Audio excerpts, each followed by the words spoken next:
Jose, I get a little ping when these sessions start recording, so I've just heard it. So I want to welcome you to the lockdown sessions and say Jose Franca, independent consultant, ex-corporate employee, 20 plus years in learning and development. And part of these sessions, and thank you so much for giving some time to them, is to explore what have we been observing about ourselves and the environment that we're living and working in during this period. You know, we're into like day 76 or something of being shut in our properties with varying amounts of liberty. So the floor is kind of yours in to say, what have you been observing? Well, thank you, Brad, and thank you for inviting me to be part of your podcast. It's since we emailed me last week with some thought questions to think, it's going to force me to do two things. One, to look back at myself, which is something I like to do once in a while, but really actually made me pause and think a bit more about kind of how has this impacted me and how have I reacted or responded to certain things. And the other one was, what am I really noticing and observing? And from my point of view, I'm usually this kind of high energy individual. You know me from the from the pre-COVID days of the face-to-face environment, the kind of lively, energetic, positive, and that kind of remained with me. That kind of stayed. Ever the optimist, kind of go, you know what, this is change for the better. It's the much more welcome change for the better. And even trying to support my partner who works for the NHS, and it's been kind of pretty tough. And I've been the kind of the cheery, smiley face, kind of trying to, or I'd like to think I have.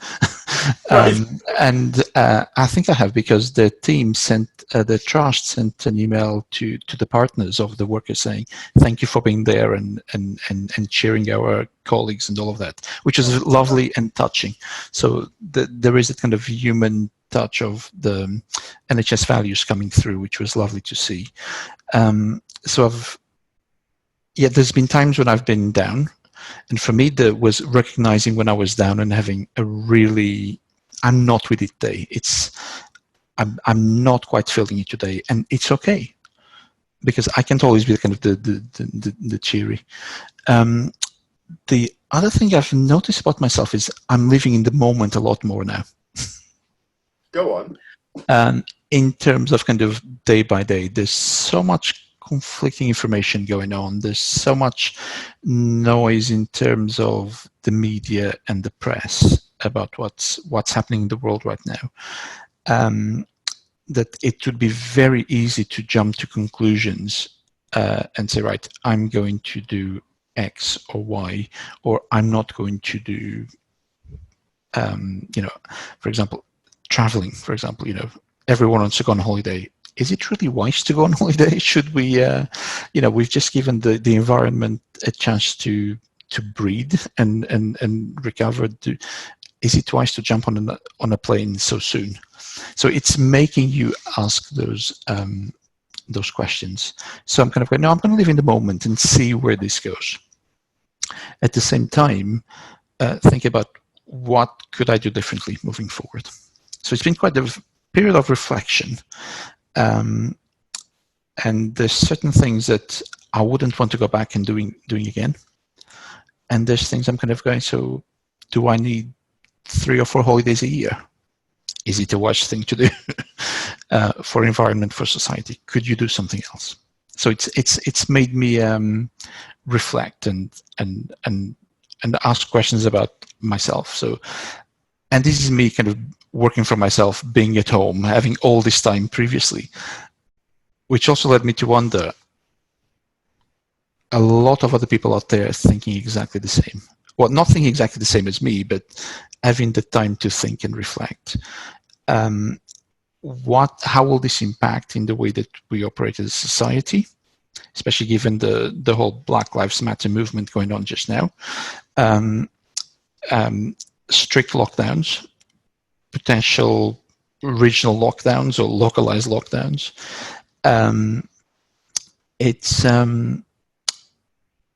So how are we going to operate as a society, but also when we eventually go back to the workplace, if we ever go back to the workplace, what's going to be the impact on the employee population?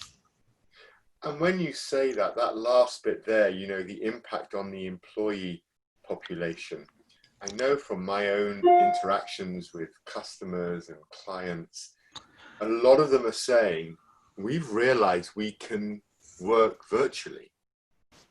And there are a lot of roles, I appreciate factory-based industrial engineering, that you need to be on site.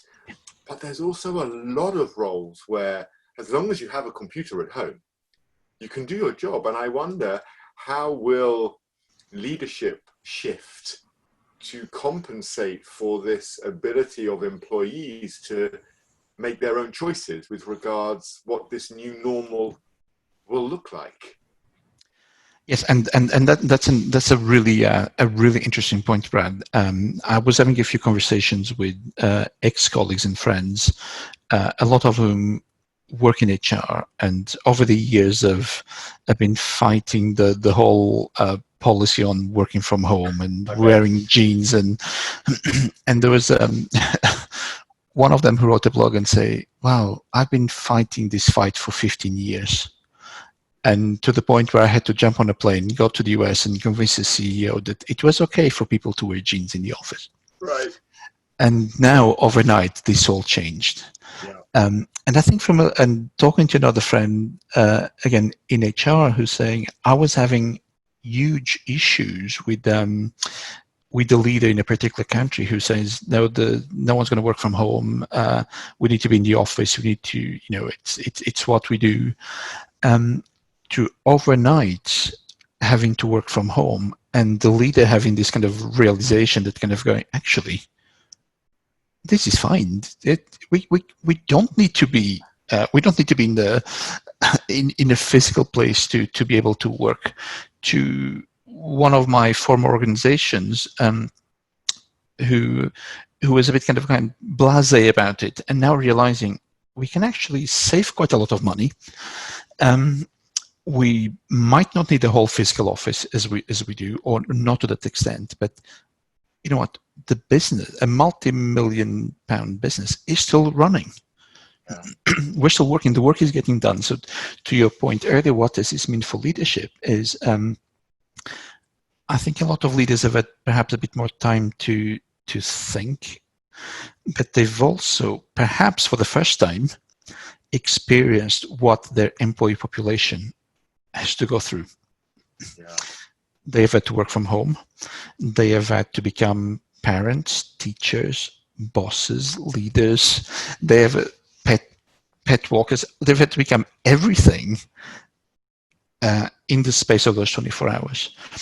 So it might have given them an insight into a lot of the issues that their population in the workplace has been facing.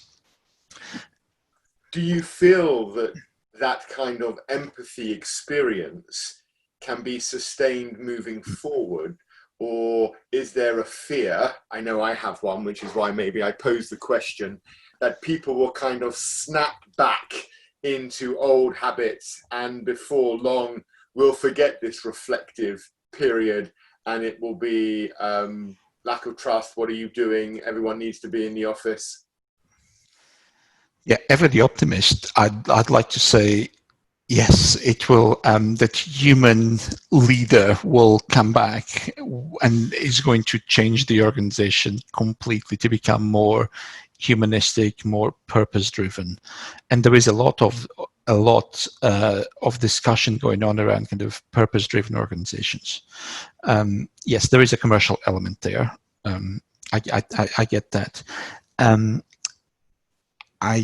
It's really interesting. I think there's been a shift in terms of kind of the power, the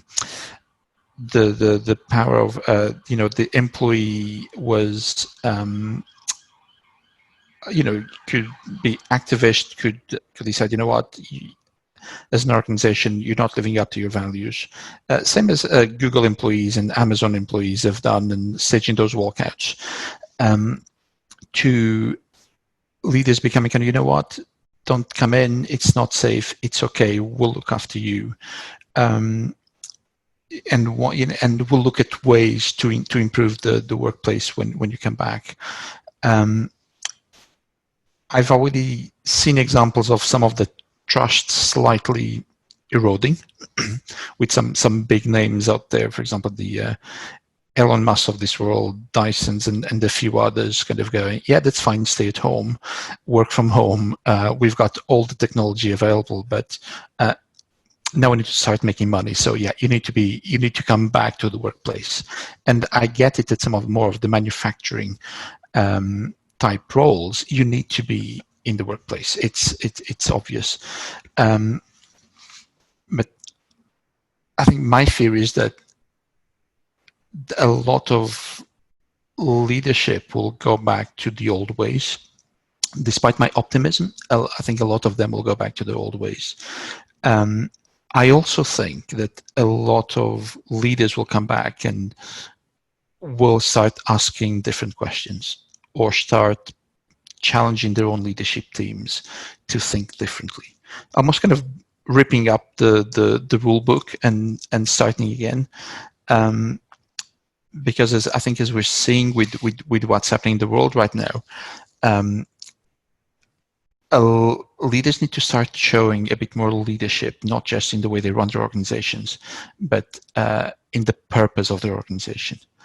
I don't know if you've seen Edelman's trust report for this year. No.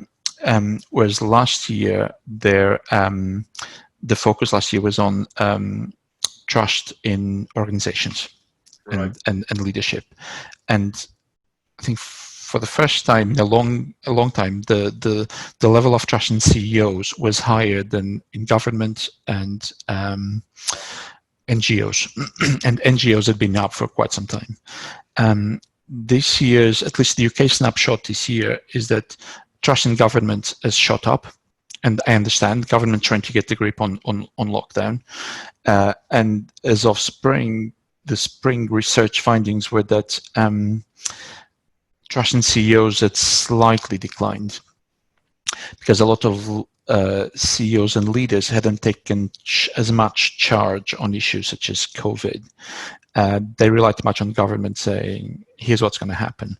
And whereas a lot of leaders allowed people to work from home earlier and give them all the tools and opportunities to work, not everyone did. And I think you can tell, I got an email from a client last week saying how their corporate has sent an email out to the whole organization. Everyone was getting $1,000 in the next pay run to support office at home, buy new furniture or supplement bills, phone bills, etc.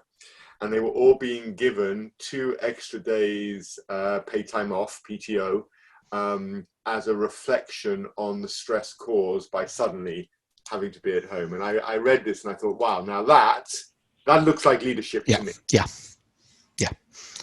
Yeah, and I agree, and I've read exactly the same. I've read that one, and it's kind of great. And one thing that they've also said, I remember reading, was we understand and accept that not everyone will come back into the office, and that's okay. But we also need some people back, and it's about kind of striking that balance. It's not about saying we need to have, I think they said they expect a certain percentage of the workforce to be back, but they are not enforcing it. That they're treating people like adults. And as we've seen, people who get treated like adults, they perform, they do well, they're more engaged, they're more motivated. And there's a lot of that going on just now. Well, it's pure psychological transactional analysis. Yes, yeah. treat them like children, and we'll Yeah. behave like children, treat us like adults, and you may be Yeah. surprised at how we operate. And yet when I'm listening to you, one of the things that really kind of jumps out to me is this need for leaders to become more inclusive in their approach. We need to be able to listen to diverse views. We need to have the courage to recognize we don't all see the world in the same way, and also to recognize that some of us have different sort of bias that may make us want to act differently. How do you feel we can encourage leaders, and not just of big global corporates, small SMEs, of companies with 15 guys running a media marketing company from a small office in town? How do we encourage them to kind of generate this inclusivity in their approach? Because when you talked before about community, which was the beginning of lockdown, everyone was working together. I almost feel that that needs to translate when we go back into the office. It needs to feel as though there's an inclusivity, a community. How do we get to that space when people are still a little bit frightened, maybe? Yes, and for me, there's two things with that kind of. I think before we go back and try and create that community, and it would be very naive of me or any leader or anyone to say, "Hey, everyone, let's all come back and we're all going to work as a community. It's going to be happy ever after." It's not, because if you look at the two sects of the work population right now, you have people who've been furloughed and laid off, not just in the UK but across the world. There are those who lost their jobs. And there are those who are still working. Yeah. And you talk to anyone who's been furloughed, and there's this sense of, oh, I'm not worthy, I've been sidelined. First of all, you've not lost your job, you still have your job. You've just been stood down. People who've lost their job who are really angry and upset because they generally have something to be angry about, and those who are still working, who are resenting to some extent, grateful on one hand, grateful that they have a job, but living in fear that they might not have a job in the future. Yeah. Perhaps overworking to compensate, saying and staying visible, and the ones on every single Zoom call, but also resentful for some of the colleagues who aren't working. So it would be very naive for me to say, yeah, let's all come back and be this happy ever after community. I don't think we can get there straight away. I think there's one thing that, in my opinion, that leaders can do is about creating those safe spaces in the organization for people to come together and have these conversations. And almost kind of humanizing the workplace and humanizing the workforce. Not to say that there aren't human workplaces out there, but just showing visible leadership of saying, you know what, I've had a tough time as well as a leader. I've had to manage the organization remotely, everyone remotely, as well as being at home with family on lockdown, or even on their own. Who knows? There might have been a big leader on their own, probably struggling with their own personal issues, and showing an element of vulnerability. I know we've talked over the years a lot about leaders becoming a bit vulnerable and showing their true selves. Maybe now it's the time. And if they show that element and talk about their own experiences and inviting everyone to bring their experiences in a community type setting in the organization, it will build bridges, build connections, because people will start relating to each other's experiences. And it won't be a case of, oh, we need to go to the basement to talk to IT or facilities, or it's John in IT that has gone through the same as me. So you're breaking down organizational silos, I guess, and you're building more of a community community setting. So for me, it's about kind of how do leaders create those spaces, and I think on one hand, they need to take the leadership and the physical action of saying, you know what, we are going to have those spaces. I think others is for leaders to empower the wider organization to create those spaces, even in small teams, to build that sense of community. And I sense you're right there, especially around the community piece, because for me, it's about not just the leader showing courage in sharing vulnerability, but it's also about the business maybe doing a 180-degree turnaround on what the exec group often look like, which is a little bit detached, a little bit disconnected, very much sort of driven by decisions, results. It's all about getting the job done. And all of a sudden, we need to show that human touch to help people collaborate more, be courageous to share their own stories. And yet at the same time, I guess what we don't want to do is to create an environment where everybody is like really just not quite doing the job, because we're spending our whole life talking about how we're feeling, which, by the way, of course, is okay, but we still need to get stuff done. And I'm wondering, maybe the word that leaders have to really grapple with is, how am I going to create a balance between inclusivity and results?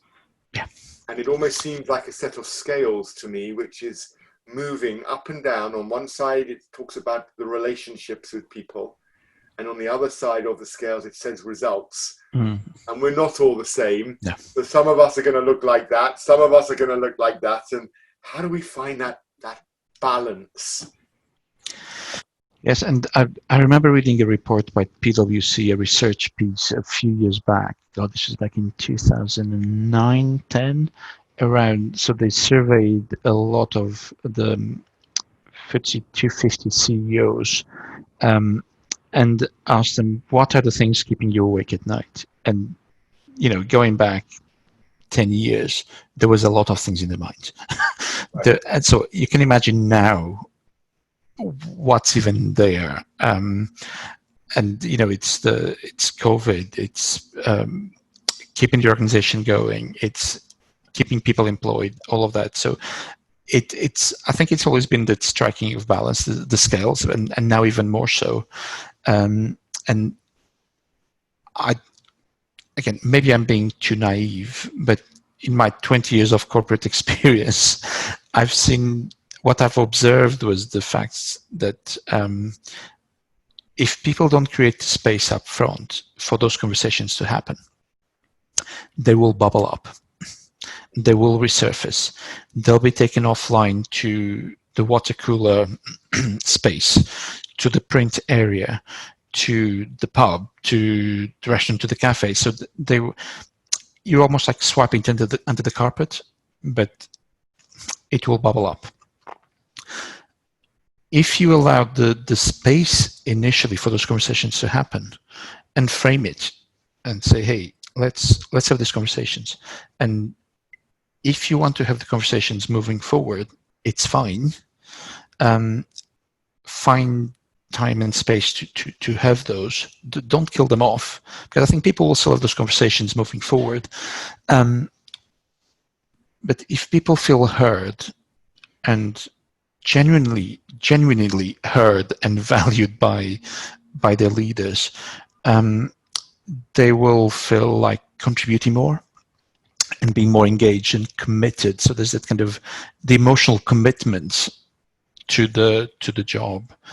And I was talking to a small business owner recently who operates as part of a large global franchise, and they said the way that they recently needed to bring people into the shop to reconfigure and reset up and all of that. And so they were getting lots of calls from their other franchisees saying, are you struggling to get employees back into the workplace? And they said, no, but all the other franchisees were struggling with that. And they said, it's interesting because it's not just one or two. There's quite a few emailing us and asking us. So they asked their employees, why was it that they volunteered to come back and help reconfigure the office? And they said, down to the fact of leadership, that you've been there for us, you've generally heard us and you cared about us. So now we're giving it back to you, even without you asking. So there's this kind of element of social exchange, I guess, there, that if you create that environment for your employees to talk and be open and have those conversations and be humans in the workplace, because it's one organization saying people are our biggest assets. Great, but are you letting them being human in the workplace? If you allow for that to happen, people will want to stick with you. And I've been the same. I've left jobs in the past because of my direct manager and leader. So maybe I've contributed to the statistics, and I know lots of people out there who have, as opposed to having a leader who you might not agree with, but they give you the time and the space for you to talk and be heard, because then together you can make sense. And this for me is key, right? I mean, there's a lot of data around why people leave organizations, and it's very rarely to do with the organization. It's more often to do with their responsibility and reaction to their own managers. Yeah. And when you're talking, I'm thinking to myself, this is about leaders leaning into trust a bit more. Yeah. They had to lean into trust when they suddenly ran virtual teams, because they had to focus on results rather than the how things were getting done. If I keep calling you 3 times a day saying, "Hey, Jose, how are you?" You're going to start thinking what you're really saying, Brad, is what you up to. Yeah. And that balance. And I think there are 2 things in my mind that are jumping out at me. The first is, when this all broke out a couple of months back, HR in its privileged position in the organization, maybe for the first time ever, became a totally and utterly respected part of the organization for everybody, because they were the ones who were writing furlough policies for work from home, helping everyone get ready. They were the pivot point for every organization. No longer were HR the people you go to when you need to give critical feedback to somebody, right? So I'm sensing HR have a really important part to play in the new shape of the corporate world. But the second thing that also kind of springs to mind is the responsibility that we have to take going back into work as leaders, that says, actually, I am going to trust. That story you shared about the franchise guy, he's showing his people trust. Yeah. He's saying, come in and help us shape the world. Yeah. And I don't know if leaders are brave enough, courageous enough to be able to do that without it being some huge leap of faith. So the 2 questions are, how do HR pivot again and become critical in this rebuilding? And how do leaders find the courage to do what we're suggesting is required? Yeah, I've got to be careful about what I say about HR, because I've worked in HR all this time, and I've got very good friends who work in HR. But I'm quite critical of the profession, because you need to be critical to some extent to keep looking back and reflecting and evolving. And HR, just like many other functions, had to overnight change and adapt. And as you said, I think they've done it quite well, and they've become this you're no longer the baddies of the organization. You're the saviors in a way. I think that keep showing that proactivity is going to be key. Keep showing that you can actually add value, and even something as simple as saying, you know what, we make sure that payroll is operational, that people get paid. It might sound trivial to someone who works in HR, but that really because if someone doesn't get paid, that's their whole. There's a knock-on effect. So, making sure that someone is properly hired, making sure that someone leaves their job with dignity. Shout about that. saying, this is not just the pink fluffy stuff that we do. This is really important. This really adds value. I think for learning and development, there's more of a challenge. I think learning and development needs to look at itself and maybe start working with HR and with leaders to create those spaces. And by spaces, I mean kind of the environment where those conversations can happen by helping facilitate those discussions. So I think and yes, HR can help as well. Not every organization has got a learning and organizational team. So yeah, pull together, help facilitate those discussions, because sometimes HR are the best placed people to facilitate that, or they might have the skill set, and help leaders, hold leaders' hands, because if you're asking a leader to create those spaces and be brave, they might not have done that before. So they'll feel anxious. For example, if there's a leader who likes to control things, if the leader says, well, this is the way the organization's going, this is what the structure is going to look like, this is what the new post-COVID world is going to look like, letting go of that control and handing it to the employees, who, by the way, are now working virtually and remotely, it's a big step. So can HR and L&D step in and help facilitate those conversations through coaching, just guiding them with the types of questions they can ask, making those connections. I love the thought of that as well, because what it highlights for me is that there's almost 4 behaviors I'm picking up from you that organizations, leaders, supported by HR functions, whatever size that might be, that they really need in order to step back into a working world that isn't virtual. It's adaptability. We need to be able to encourage that adaptability. Just like we all suddenly overnight were working virtually, we need to be able to adapt to the new world and create the space to socially support people back into that workplace. Your community idea of sharing, creating intimate spaces to talk about experience. I think there's an element from leaders about confidence as a behavior. And being able, if they maybe don't have that confidence, I'm hearing you say, actually, let someone hold your hand and guide you a little bit, because those guys sitting in L&D or OD or HR, actually, they often have the questions, the facilitation skills to be able to do it. But the one thing that you were saying before that really springs out, so you've got confidence, social support, adaptability. I was also scribbling down, there needs to be a purposefulness about how we do this. Nuanced communication, explicit, because if we're not explicit and we just kind of go back, we'll snap back into old ways so quickly. We'll miss all these wonderful lessons that we spent the last half an hour talking about. And I think we can plan another 3 sessions, Jose, to unpick some Totally, yes. Points. And this is...